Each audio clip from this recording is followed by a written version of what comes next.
Welcome to Skills. Today we're going to warm up by chaining. Today is going to be a sound change. So we're going to be changing words one sound at a time. Let's go. Alright, so the first word in our chain today is job. The first word in our chain is job. Let's see. Job. Job. Well, it's a P anyway. Job. Job. Let's write the word job. Job. Job. And you know that just means we're going forward. So job. If I wanted to go from job to knob, which sound am I changing? Which sound am I changing? The beginning sound. Good. I'm going from j to knob. And knob uses the K in spelling. Good job. Good job spelling knob. All right. From knob to knot. Knob to knot. What change am I making? An ending sound change. Again, I'm going from b to t. Knob to knot. Knob to knot. From knot to knock. Knot to knock. What sound am I changing? The beginning, the middle, or the ending? The ending sound, correct. So it is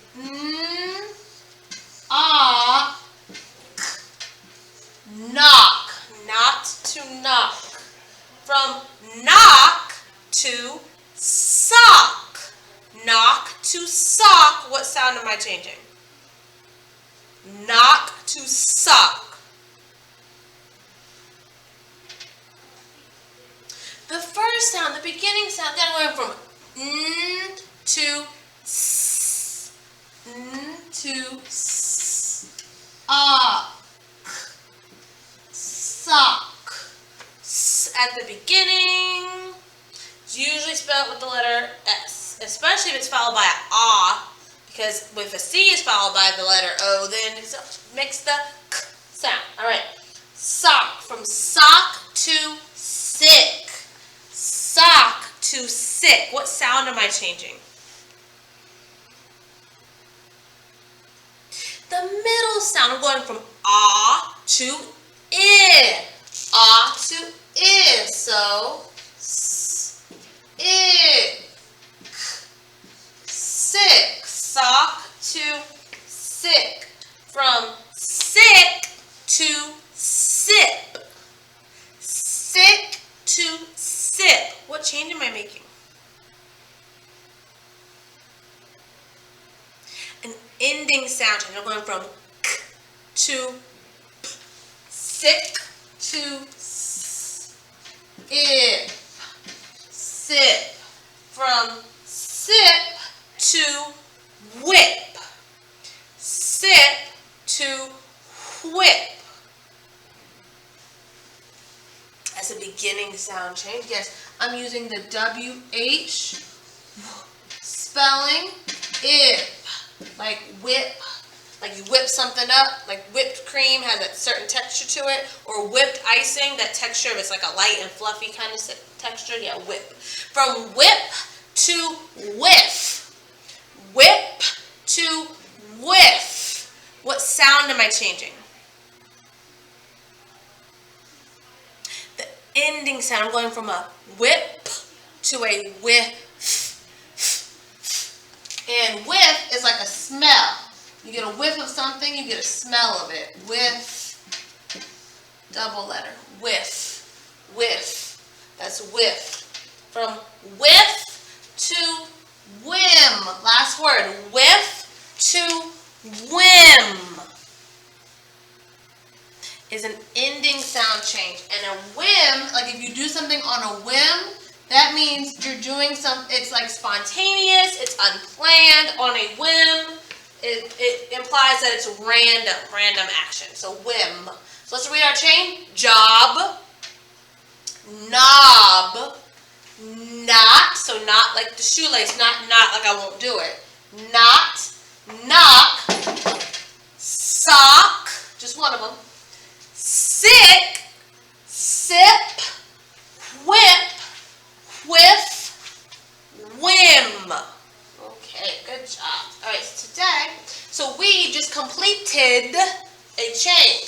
And today we're going to review,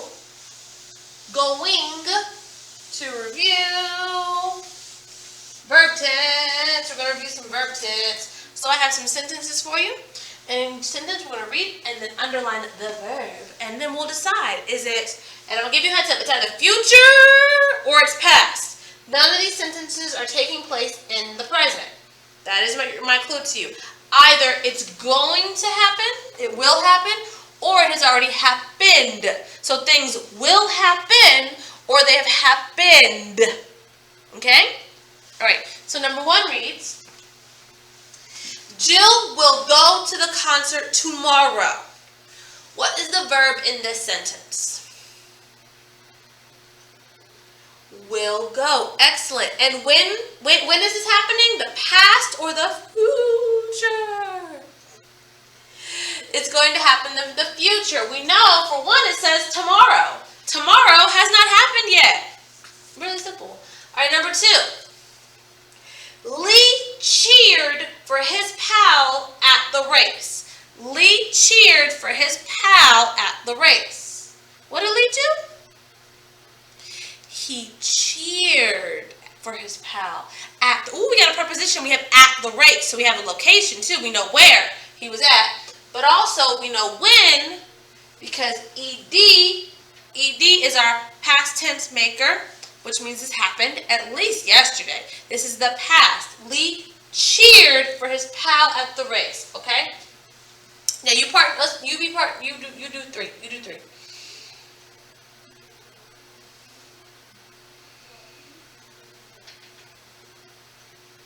Okay, y'all partner B, don't worry.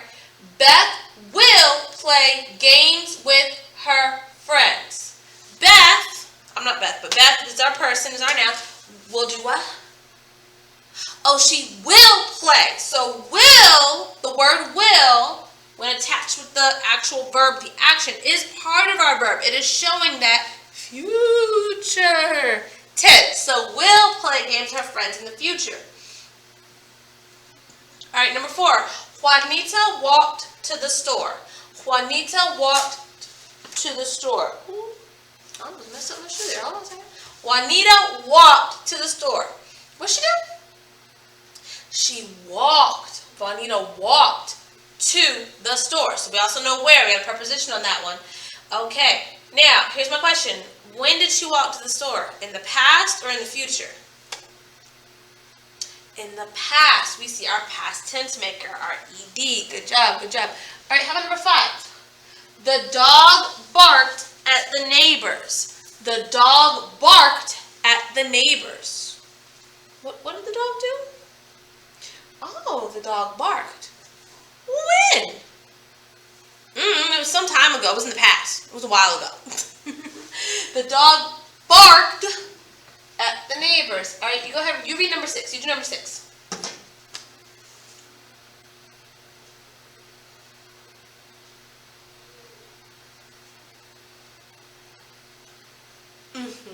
Okay.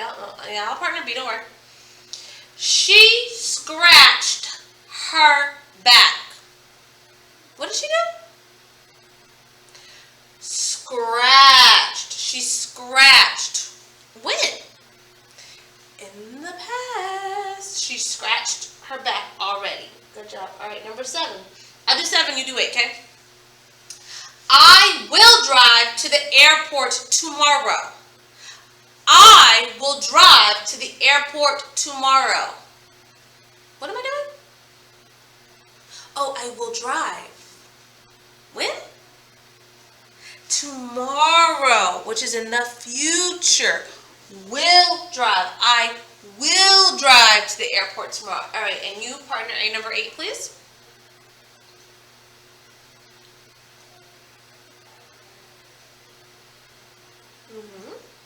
You did? Okay, and what did you do?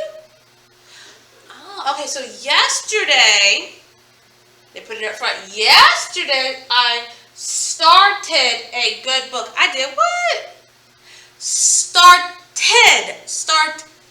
That ED, past tense maker, started a good book. So good. So we see will go, will play, will drive. That will attached to the verb, so it's in the future. So will is part of the verb in these future tense incidents.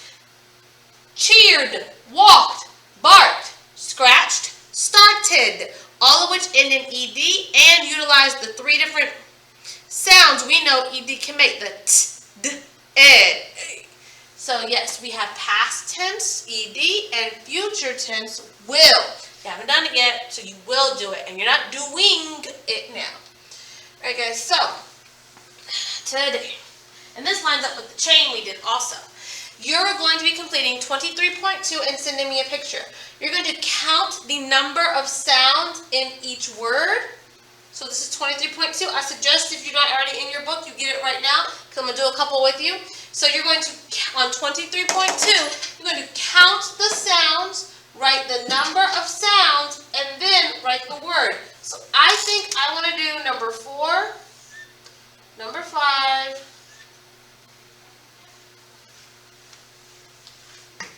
and number 14. I'm going to do 4, 5, and 14. Number 4 says blink. So ink. There are 5 sounds in this word. Each letter actually has its own individual sound, but that N doesn't say it says blink has 5 sounds. So you write the number of sounds and you write the word. Okay? All right, number 5 says cent. Cent like a penny, cent like money. And this cent has 4 sounds. Yeah, I know CE is a sound spelling for the sound S. However, we don't use it at the beginning. This is a separate C making a sound followed by the vowel letter E. And we said when C is followed by E, I, or Y, it generally makes the S sound. So the word cent has 4 sounds. Cent. You can, so I dotted these. You can also circle them. You might choose to indicate one. So this one says knocking. Knocking. Watch, I'm going to circle, I'm going to underline the sounds this time. Ah, k, ing. So ng is one sound. The I is actually a separate sound. You can hear it separate. It's not making a bird. It says so ah, k, ing is 5 sounds. You're counting the number of sounds, not the number of letters. So we write the word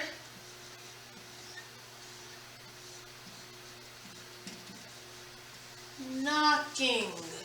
Knocking.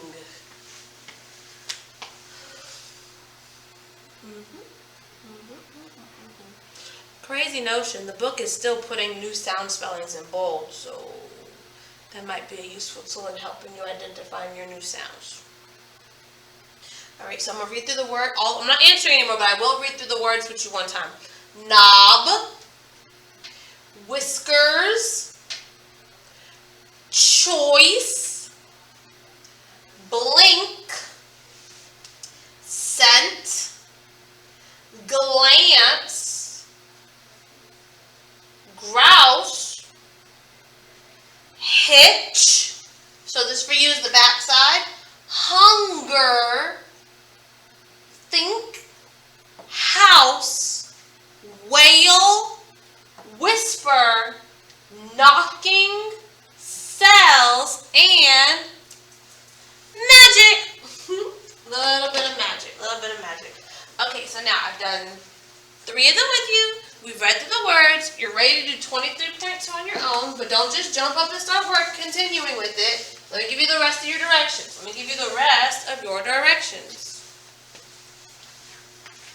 Today you're going to read a story titled whisper. Whisper. We know whisper.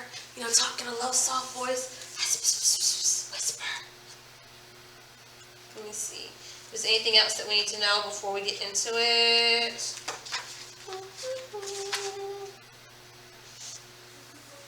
Well, we're going to talk something about wool, which is a soft, thick hair comes from sheep. So it's a soft, thick hair, often used to make knit clothing for winter wear. It's thick and heavy. Comes from sheep.